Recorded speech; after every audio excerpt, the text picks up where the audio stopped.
Hey guys, Alex from 7th Hour Films back again with Fullmetal Alchemist Brotherhood.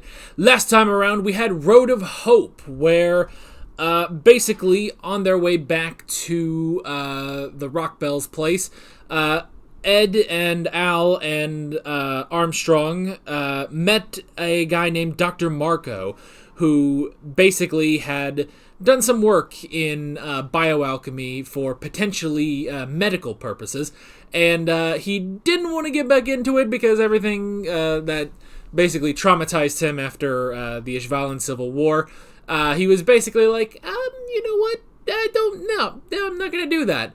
However, he did give them the location of where his research is so they can go find that for themselves. Then they did make it back to Winry and Granny Rockbell, and Winry went straight to work on a new arm and a new leg for Ed, and it all worked out because she's a champ, and yeah, they're all back to normal now, although we did have a bit of a post-credits scene of Winry, I guess, forgetting like one bolt or something from Ed's arm, so don't know if that's going to be anything important or if that was just a cute little scene. Who knows? But yeah, that is pretty much that. Like always, the reaction is down in the description and in the pinned comment for your viewing pleasure. So let's go ahead and get right into this episode of Fullmetal Alchemist Brotherhood. Here we go.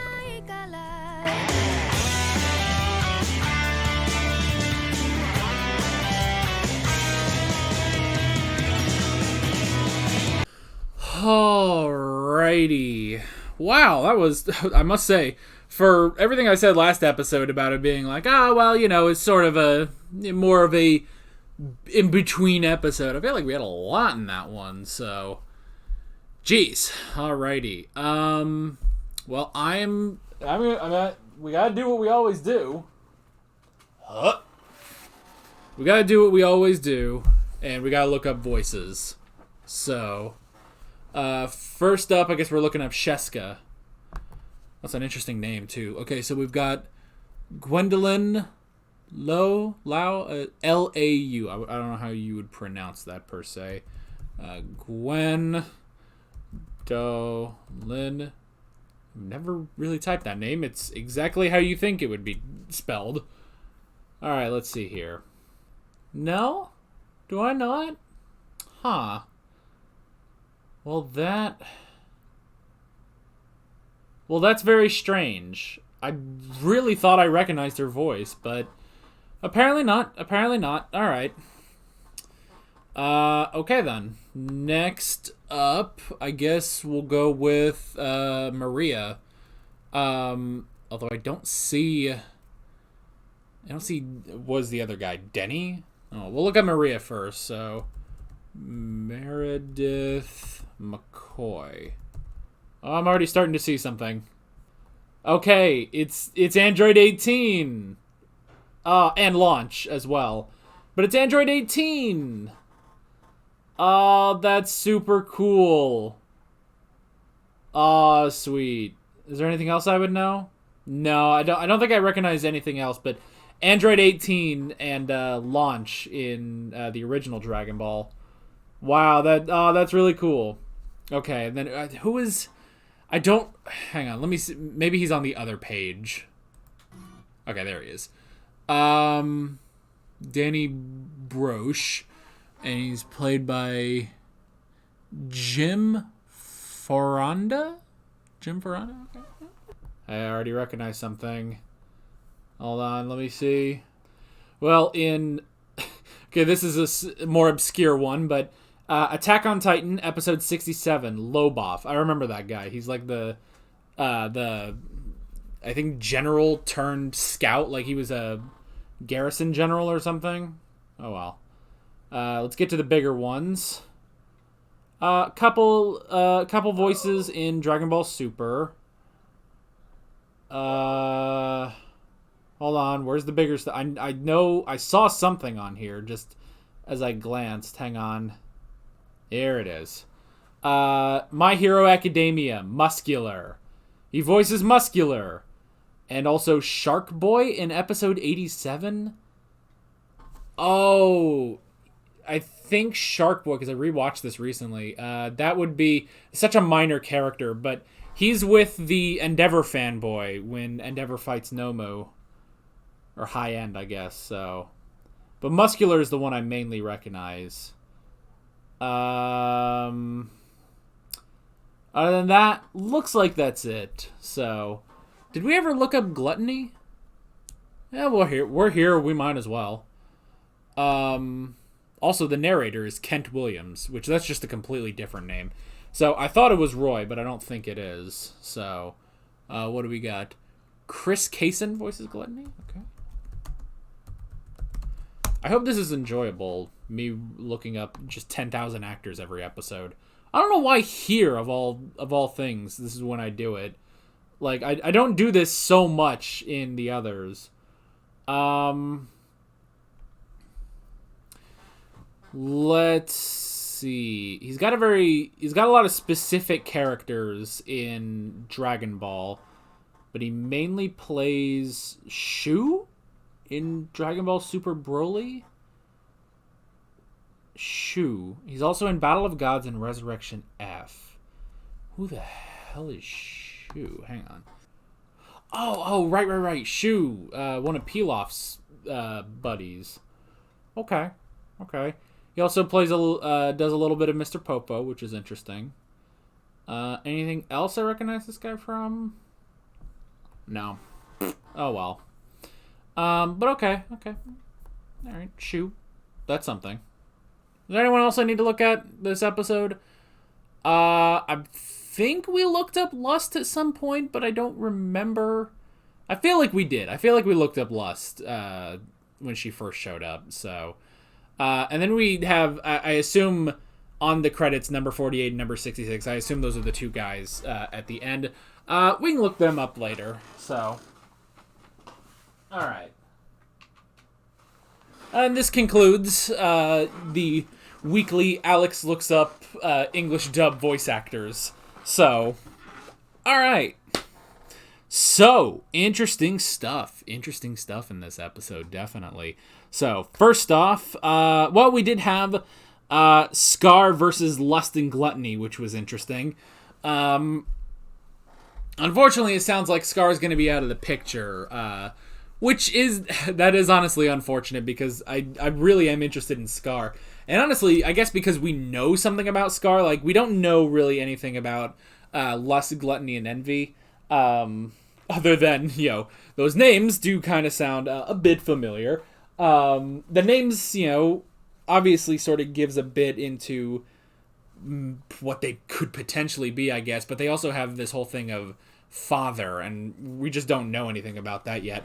Whereas Scar, we do know he is Ishvalan, and that definitely seems to be, his revenge for the Civil War and everything. So I think that's why, just at the moment, I'm a bit more into Scar than the others, but I'm perfectly fine getting more of the other three. So yeah. And it's just interesting having, sort of villains fighting each other. I like that there's two different sort of villains. Like you have Scar, who's going off of the Ishvalan Civil War and genocide, and then you have Lust, Gluttony, and Envy, who are very mysterious and doing their thing and stuff. So yeah. Interesting stuff about Roy, where he's trying to climb the ladder, the political ladder, which is interesting, and he hopes to one day be Führer. So, which I mean, I don't know, like if there's terms or anything, if we're following specific like German chancellor like terms or limits or anything like that, or elections. I don't know, but that's very, very interesting. Just the thought of Führer Mustang, that's a very interesting idea. And honestly, yeah, I kind of like that. Yeah, Roy is looking at this like, I could fucking get something out of this, I could get some good glory out of this, So that's pretty interesting. And then, yeah, so we have going to Miss Sheska in order to hopefully get the notes. And it just immediately, I love Sheska. Like, just immediately. Honestly, man, the girls on this show are so fucking awesome, Like, you start off with Riza Hawkeye, who's just, like, a fucking badass, even though she's not an alchemist. But I love, I love, first off, we're making a distinction between state alchemists and soldiers. Like, that's a really good idea, It's really good to do that. What exactly is it reminding me of, though? I don't know. I guess you could sort of say it's kind of like the heroes and the police in My Hero Academia, but I'm trying to think. I feel like there's something else specifically where... Oh, I know exactly what I'm thinking of. I'm thinking of the Jedi. That's it. Where, like, you have these guys who have these, special powers and stuff, and they're sort of more higher up in the military, but you also have normal soldiers. It's a bit different, the Jedi and the clones and the state alchemists and the normal soldiers. But still, it is sort of that same dynamic, I would imagine. But yeah, like, I like, honestly, Riza Hawkeye is kind of like the Captain Rex of the soldiers. Like, you can immediately tell she's a friggin' badass, and she can, hold her own with anyone else, even though she does, she's a normal person, she just has a gun. But I like that about her, So I love Riza. I absolutely love Winry, just immediately. And I kind of made a joke, if you saw the description, the joke I put in the description of last episode, where I was like, well, I'm in love with Hatsume. I mean, Winry. It's like, it's definitely that sort of, I don't know, just someone who's just so impassioned about, what they do and these creations that they make. And there's something about that I really like.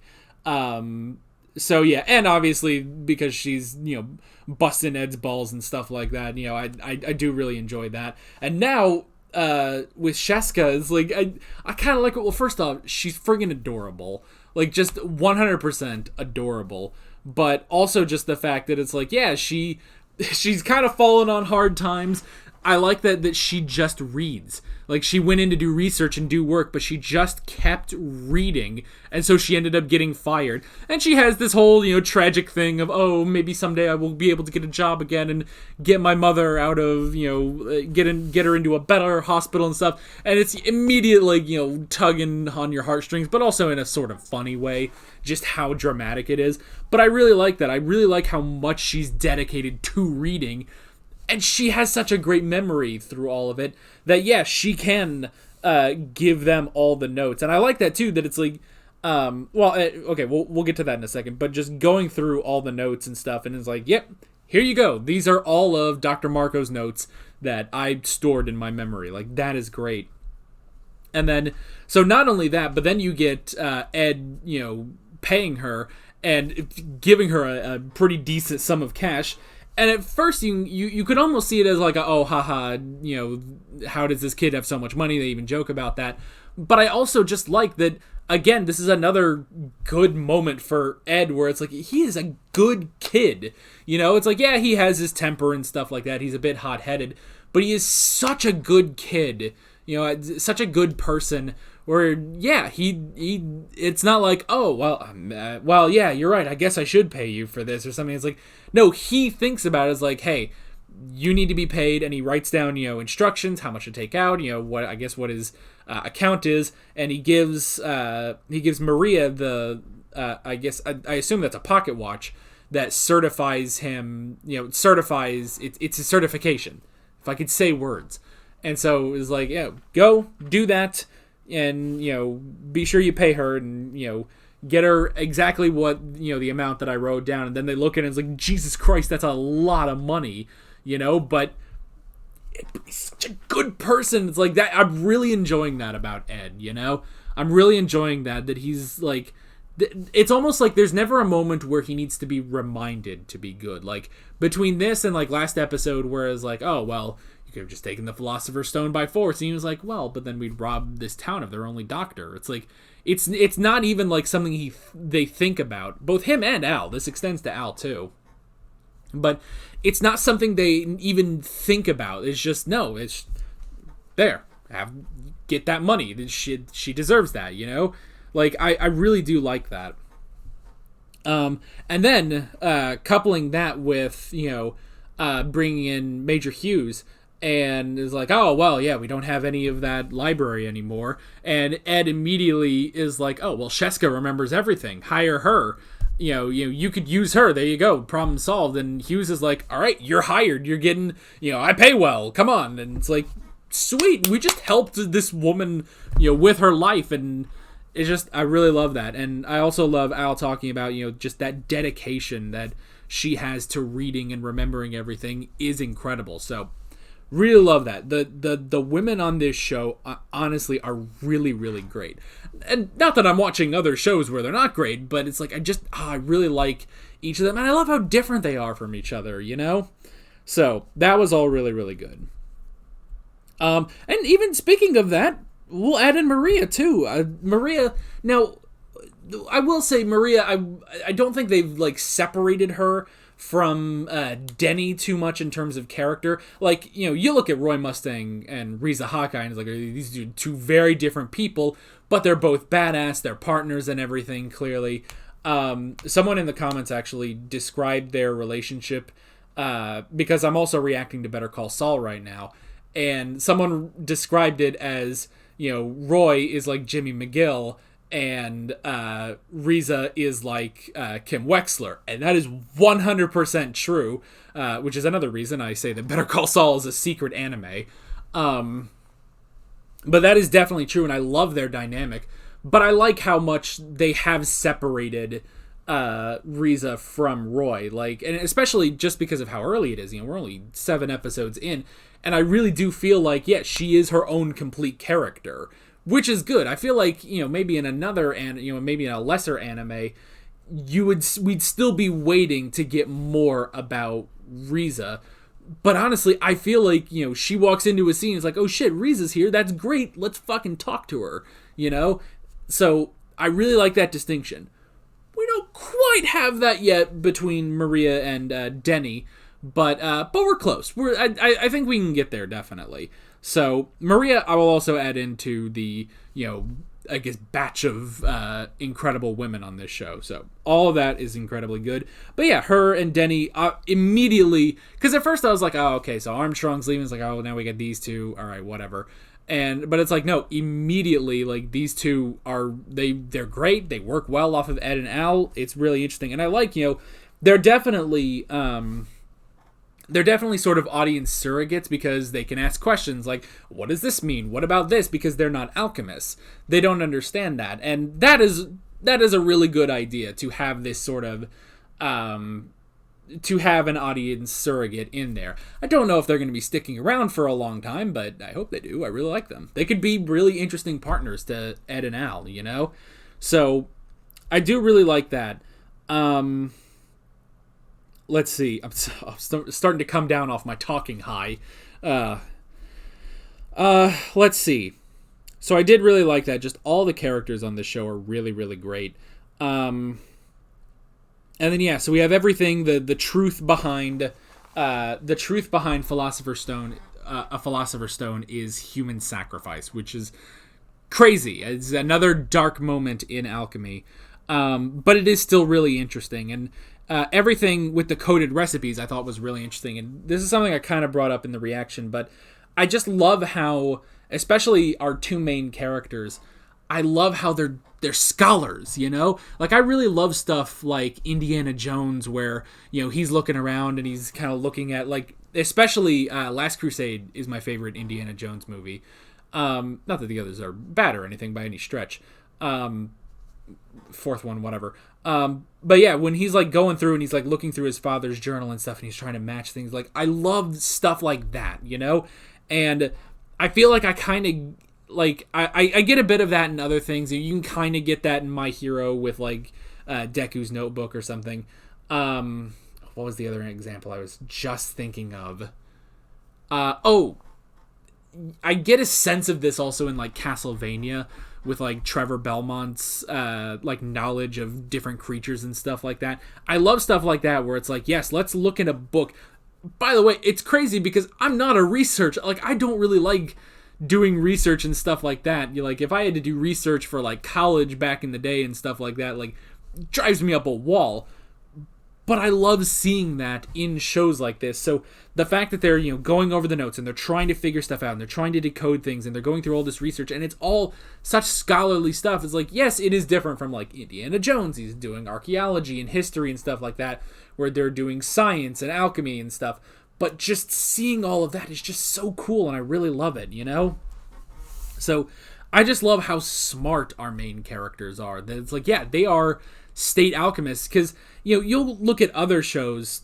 First one to pop in my mind is Attack on Titan, where it's like, okay, here's, Eren Yeager, and he's given these, powers or whatever, and he's a teenager.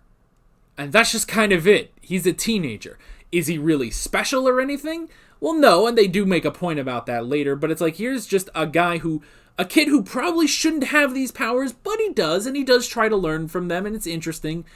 And, season 4, whatever. But, but then you go over to this, and it's like, here's just a fucking smart person. And yes, he does sort of have a temper. It does, honestly, his temper and stuff, and sort of the more goofy, headbutting moments that Ed has does sort of remind me of Eren Yeager. It also doesn't help that we do have Jean Kirstein's voice actor in this, but it reminds me of that. But then when Ed, when Ed gets to work, that shit is interesting, And yeah, not that, oh, that's exactly what, that's something I need in Attack on Titan, but it's something I appreciate here, Like, Attack on Titan works without all that stuff.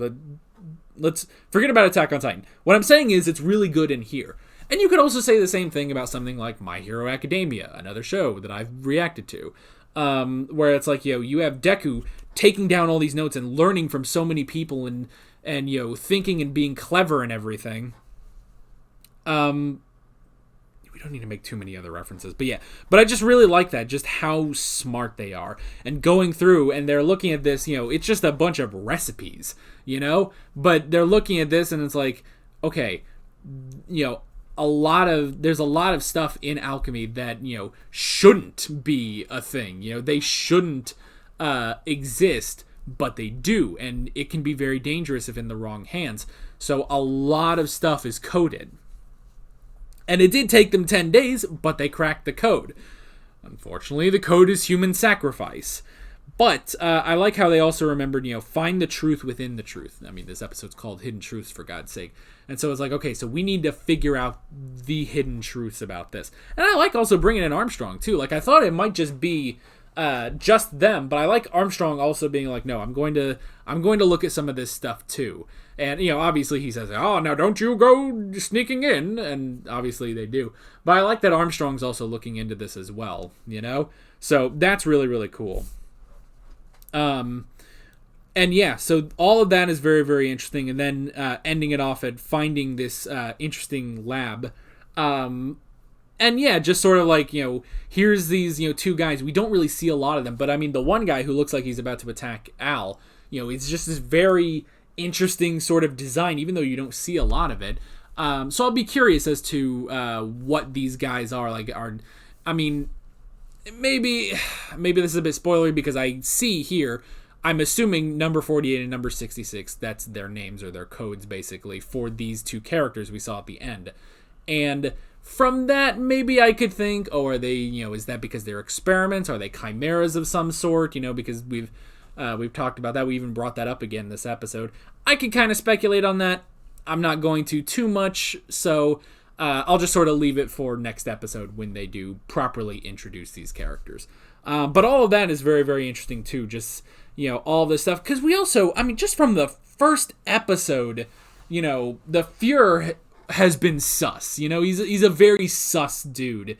Where it's like, okay, this guy, I don't know, like he killed, what was it, Isaac McDougal? Wasn't that his name? Yeah. Or Isaac the Freezer.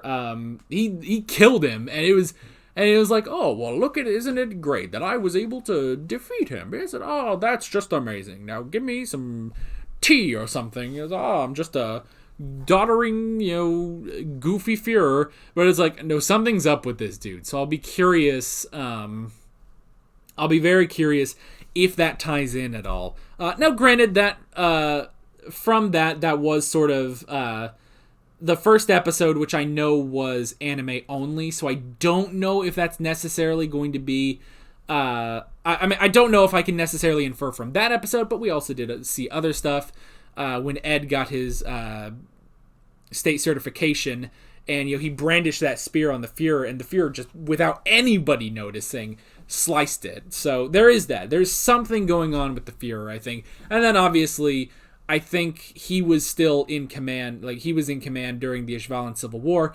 I feel like there has to be something about that too. So we'll see. Are these connected to him? Is he connected to maybe lust and gluttony and envy? I don't know. We'll have to find out sometime. But yeah, very, very interesting stuff. Really, really love this episode, and I'm excited to see where we are going next time. So that is basically it. With all that being said, I'm Alex from 7th Hour Films, and I will see you guys next time. Take care. Alright guys, thanks for watching this video. There's a bunch of links on screen if you want to go click around to any of those. There's a playlist for all of my Fullmetal Alchemist Brotherhood reactions, as well as another playlist you can go click on, or video, I guess, if you want. There's also a subscribe button and a Patreon button on screen, as well as other links in the description if you want to go check out any of those. See you guys later.